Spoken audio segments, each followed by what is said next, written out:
Welcome to the Tesla Power Podcast, the unofficial Tesla energy community covering solar panels, solar roof, and Powerwall for your home.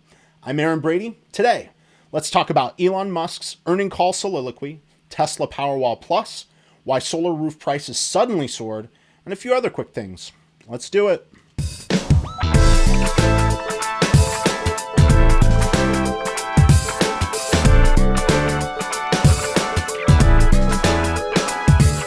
So we'll kick it off this week with audience participation time. The whole point of this podcast is to build community around the Tesla residential energy products. And the key to that are your questions, your comments, your input. So I want to make sure that you know where you can input. You can participate in two ways. You can call 203-816-5150 and leave a message, or you can record your message, video or audio, and you can email it or a link to it. Email to teslapowerpodcast@gmail.com. We have one comment. Let's chat. Comment comes from Powerwall Rock. He writes, quote, "You have some great content, but reduce your time. I listen to all vids on 1.5 speed. I appreciate the links in the comments." End quote. Powerwall Rock, thank you for the comment. This week, we'll trim the news, and you can see we're starting with community input. So I appreciate your help keeping the show tight. So that's our comment this week. If you have something to ask or something you want to contribute, maybe something you want to correct, right? Something I'm getting wrong, go ahead and call. That's 203-816-5150. Or you can email teslapowerpodcast@gmail.com. Let's take a quick break. We'll run the news right after that quick break.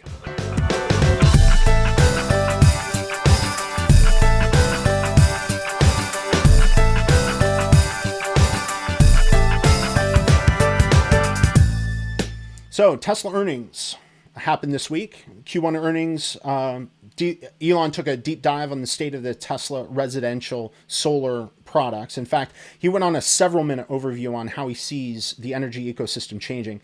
What's super interesting from a residential power perspective is that distributed storage simply must be a part of the solution. So let's listen to that clip. It's about 2.5 minutes, courtesy of Clean Technica. This also means that every solar Powerwall installation, the house or apartment, whatever the case may be, will be its own utility. And so even if all the lights go out in the neighborhood, you will still have power. So that gives people energy security. And we can also, in working with the utilities, use the Powerwalls to stabilize the overall grid. So let's say that there's like there was in Texas, there was a peak power demand. And that peak power demand, because the grid lacked the ability to buffer the power, they had to shut down power. There's no power storage, no good form of power storage.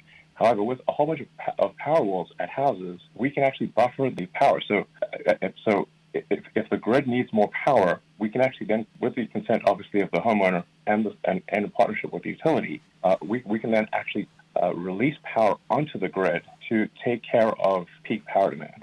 So effectively, the Powerwalls can operate as a giant distributed utility. This is profound. I'm not sure how many people will actually understand this, but this is extremely profound and necessary, because we are headed towards a world where, as we were just talking about earlier, where people are moving towards electric vehicles. This will mean that the power needs at homes will increase significantly. There will need to be a bunch more electricity coming somewhere. In fact, if you go to full renewable electricity, we need about 3 times as much electricity as we currently have. So these are rough numbers, but you roughly need twice as much electricity if all transport goes electric, and then you need 3 times as much electricity if all heating goes electric. So basically, this is a prosperous future, I think, both for Tesla and for the utilities. And in fact, if this is not done, the utilities will fail to serve their customers. They won't be able to do it. They won't be able to react fast enough. And we're going to see more and more of what we see in California and Texas, people seeing brownouts and blackouts and the utilities not being able to respond because there's a massive change going on with the transition to electric transport. And we're seeing more extreme weather events. This is a recipe for disaster. So it is very important to have solar and batteries at the local level at the house. In addition, it is important to have large battery storage at the utility level so that solar and wind, which are the main forms of renewable electricity, that electricity can be stored, because sometimes the wind doesn't blow, sometimes it blows a lot. Sometimes it blows too much, and sometimes it doesn't blow enough. But if you have a battery, you can store the energy and provide the energy to the grid as needed. The same goes for solar, because obviously the sun does not shine at night, and sometimes it is very cloudy. And so by having battery storage paired with solar and wind, this is the long-term solution to a sustainable energy future. So you can listen to the full earnings call at the link in the show notes. This helps to explain the move to include Powerwall with every installation. But it clearly moves the product up market, as now every installation will be more expensive. So if Elon says this must occur, how are we going to get this done? How are we supposed to be able to afford this as residential customers? A big part of that answer today is tax incentives. So the federal solar incentive is currently a rebate of 22% on the purchase price of a solar system. Now, what's not widely understood is that the battery portion of the installation, only the percentage of capacity fed by renewable resources is eligible for the rebate. So if you're sometimes getting energy from the grid and your grid isn't 100% renewable to charge a Powerwall, then you're not eligible for the full rebate on this purchase price. Now, changing the system config the way Elon describes it, so your solar is always going into Powerwall only, fixes this issue. So we can get the ultimate price down by more than a fifth, right? More than 20%, maybe 25%, so maybe a quarter, and bring the product price back down market. But let's take a look at some pricing from the Tesla estimator. I have a solar quote that I had prepped up. We can see with solar panels and 2 Powerwalls that the Powerwall portion of the product will be about 30% of that price. So where you could before get just solar panels on their own, you're going to be forced to buy batteries. So that raises the price by 30%. But with the rebate, about 25%, right? This brings the economics back down to where it's a more compelling value, back to where it was with just the solar part of the product. And, it's still a lot of money. There's more work to do to make this a no-brainer for existing homeowners to move en masse. Now, there's still potential for new construction to be faster adopters. Of course, this is a sure thing in areas that have new construction solar mandates. Now, everybody is talking about the Powerwall Plus, right? Electrek gives us a first look at the Powerwall Plus and its capabilities. Now, from the photos in the spec sheet, Electrek notes that we appear to be getting the inverter and the gateway as a single package. You can see here if I zoom in a bit. Let's see. Now, depending on the size of your solar system, you'll need multiple inverters. I have 2, for example, so I'm not sure Electrek has this quite right. What's more likely is that the package shown is an inverter and a battery stack, and that there would be a separate single gateway that would be set between the Powerwall Plus stacks and the utility meter. If you're getting the Powerwall Plus and you can clarify, leave a comment and I'll share it next week. So I was able to find a Tesla Motors Club discussion that also thinks that this is a battery plus inverter. I'll put a link to the thread in the show notes. YouTuber, right? Gabe in Cal has more footage of the brown Solarglass Roof. You can see here, the color coming into view now is trying to match a brown asphalt shingle look. I think it's terrible. It's the wrong direction for Tesla to be moving. I mean, we talked about this last week, especially after the price hike, right? If the value of a solar glass roof is the aesthetics, then we need that gray slate and the orange terracotta designs that they first showed when they first debuted the product, way before we need a brown asphalt lookalike, right? In our town, houses with this style roof are much lower value homes where the economics of the solar glass roof are, shall we say, not compelling, right? Houses in the nicest neighborhoods, where we are, they have shake and slate roofs. The black solar glass roof, I will say, though, it has a great aesthetic, especially for modern construction. But, even for more traditional houses where the trim and the color provide, high contrast that pops nicely, it can really look great, right? I'm in the Northeast, here where there isn't much, of a terracotta look, but I can, totally see how California and Florida, where, high-end homes, they would hold out for the right aesthetic before considering any solar product at all, right? Speaking of other shingles, I found a blog with current market share analysis Let me pull that up for you. So you can see that here. The name of it's the Clark County blog. They have market share analysis for solar shingle products, and they've got that list down here. I've got it highlighted. I wanted to share what some of them look like. They have a list of them. There are, I think, a little more than 1, 2, 3, 4, 5, 6, 7 manufacturers. And I wanted to see how they would look and how they compare with the Solarglass Roof. So let's take a look at the first one, RGS Energy. Real Goods Solar is what RGS stands for. It looks like ass. And they went out of business last year. Shocker. The second one on the list was Luma. Luma Solar has a better look. It reminds me of like a pagoda. And it might be great for, I don't know, Asian architectural styles. I can't find pricing for it, so share in the comments if you can find anything. Of course, Tesla is listed. Of course, we know the pain of those price hikes, but you got to admit, it looks great. The next one was Solar Mass. So Solar Mass Energy appears to have a patent, but no commercially available product and no design shots on the interwebs. So I'm not sure why they list that one at all. Now, FlexSol looks interesting. Check this out. They have that curved tile look like terracotta. The black isn't offensive. It's true to the solar substrate, I'm sure. And they have a great finishing trim that really pops. Do any of you have this product? Can you share any pricing on it? Let us all know. We'd love to see more of what it's all about. You can see here Hanergy thin film. It looks similar, though more of a corrugated metal roof aesthetic. I can only find this one shot, which is nice, but it's hard to see how it's going to look on a home, right? The next one was Certainteed. Now, Certainteed has this Apollo Tile 2 that looks like the RGS garbage. I predict this sells nearly nothing. I mean, happy to be wrong if one of you has the system and wants to try to change my mind, but this is really a building company. And honestly, it might be better positioned to bring like an integrated solution to market, but I got to say it's a poor effort, you know? What I'd prefer to see is a full system aesthetic rather than a slapdash or ad hoc add-on to a standard asphalt roof.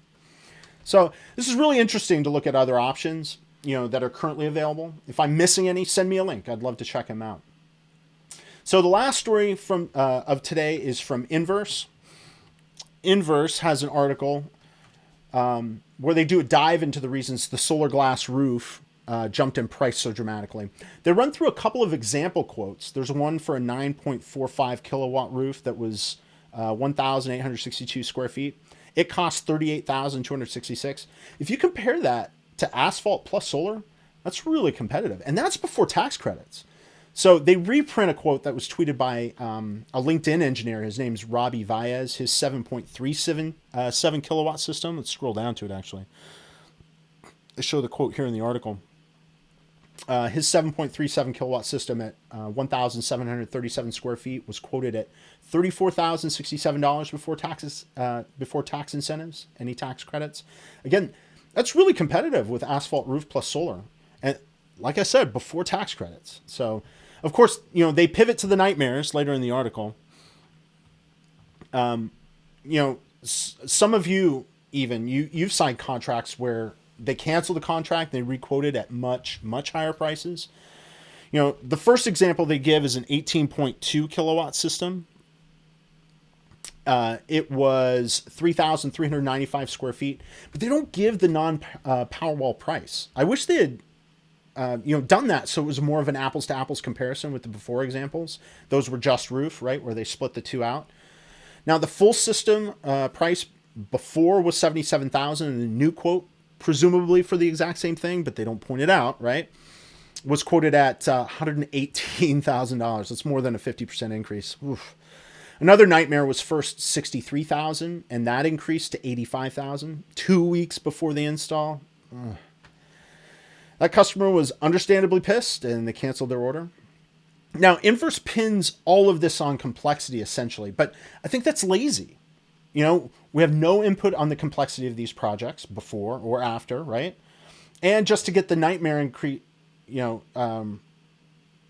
they do is they want to get to the nightmare increase without the relevant details. So if you have a story to share, please send the details in and we'll dig into it. I've no doubt that there have been some legitimately scorned customers. This article seems to be just going for clicks, though. So instead of digging into that detail on why the project's increased, they just end with a link to another article. Tesla solar roof. Are there any alternatives? Let me scroll down to it.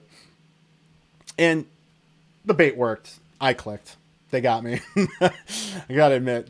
That makes, this whole thing so much more clickbait than legit journalism. So next week, we're going to get into what the real value proposition is, and we get someone, hopefully, to input on their project. We can clear some of the air on this. So back to the inverse article, and clicking on the bait, I wanted to see how it compared with what was mentioned in the Clark County blog list. Scrolling down, that first one they note is Luma Solar. And in this shot, it's less good. Let me zoom in on it a bit. You can see where the solar shingles stick out, but this is on a metal roof. And so the overall aesthetic looks pretty good. And I got to say, I don't hate it, right? The next one, though, is Certainteed, and I still hate it. Certainteed is still garbage. It just has no aesthetic value for me. It's as bad as solar panels, The next one they show is Suntegra. Honestly, this just looks like low-profile solar panels to me. Total garbage. But the last two are interesting. They're solar companies from Europe. So there are two European offerings. The first is Exasun. It's not what I would consider awesome, but it's not garbage, right? But the other one, very interesting. This is GB Sol. This one looks pretty damn good. I remember seeing a video of a Tesla solar glass install. The customer had a roof that was a little bit similar to this, and in the end result was bad. But in this GB Sol shot, I see the difference between the solar shingles on the top and the standard shingles that are on the side where the grade is steeper.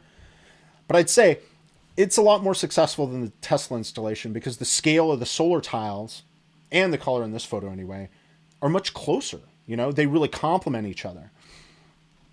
Anyway, enough of the bait. Next week, we're going to dig into the detail on the price hikes and get an honest view on the Tesla solar roof value proposition, all things considered. And that's it for news. I have update on my solar roof project after a quick break.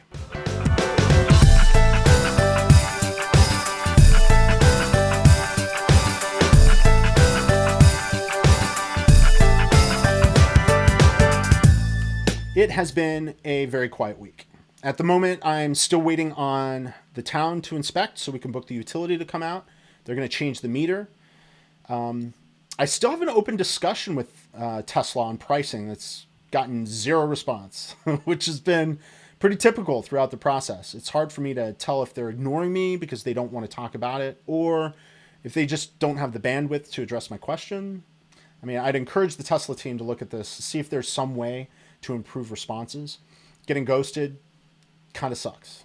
So as a result of the quiet week, I don't have any interaction with the team to comment on.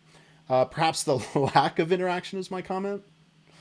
I get that there have been a lot of changes to the product recently, and that it's probably generating a lot of questions, right? I would expect that most customer interactions are still probably even firefighting the price hikes from a couple of weeks ago. So we'll see how this progresses, of course. I'll say that one of my neighbors stopped me to ask me about the roof.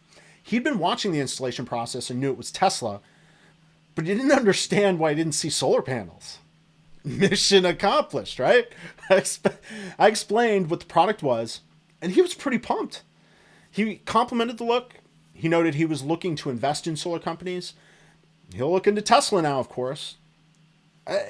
It's very interesting that he hadn't already considered Tesla to be a solar energy play. I didn't think they were that much under the radar, but I don't expect that he's even an exception. And as investors just in general start to realize Tesla is a legit solar player again, right? This will help the value of that part of their business show in the stock price. Long term, there's no doubt, but the timing of that realization, who can possibly know? We'll have another update next week. It'll help inform your decisions and enhance your experience or satisfy that vicarious curiosity as we move through the process. I'd love for the creative director wife to join me, as her perspective is a more layman's view, I think. Specifically the aesthetic of it and the thought process to go with solar in the first place. I want to give another shout out to Ryan McCaffrey of Ride the Lightning for inspiring this pod. I have a link to his YouTube channel in the show notes. He covered a bit of the solar roof price hike and solar strategy from the earnings call, but he remains car focused with his community. Let's build a Tesla residential solar community along with them. And if you're a listener of that show, give a quick shout out in the comments below. It'd be interesting to know if you're out there. The other podcasts I've referenced today are also in the show notes. There is plenty to discover in the Tesla community, of course. And with that, let's end episode 3 of the Tesla Power Podcast, the unofficial Tesla energy community. I'm Aaron Brady. And if you are looking at any Tesla products, you can get your deposit back on solar or get some free supercharging by going to ts.la/Aaron62310 when you order. Link in the show notes below. Thanks for watching all the way to the end. Let's do it again next week.